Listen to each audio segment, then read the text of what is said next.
Как понять, что вам нужно бежать от психолога?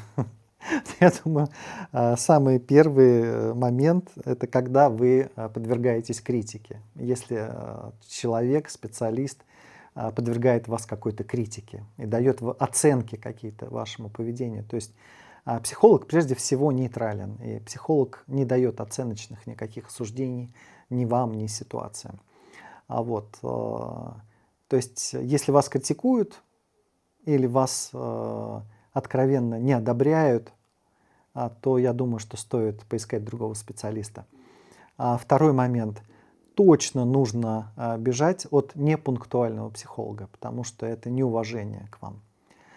Следующий момент. Я думаю, что нужно бежать от психолога, который работает бессистемно. То есть если вы не видите связью между первой, второй, третьей сессиями, и вам не готов специалист объяснить взаимосвязь между тем, что вы делали, и тем, что вы будете делать, то я думаю, что с таким специалистом стоит расстаться.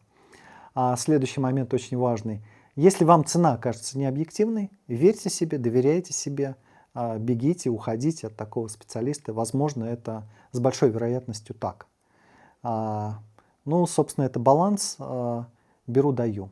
Если вы чувствуете, что нет удовлетворенности от сессии, и вы не видите перспектив в дальнейшем сотрудничестве, то меняйте психолога, уходите от этого психолога. Пишите слово «психолог» в комментариях, я пришлю вам бесплатное видео.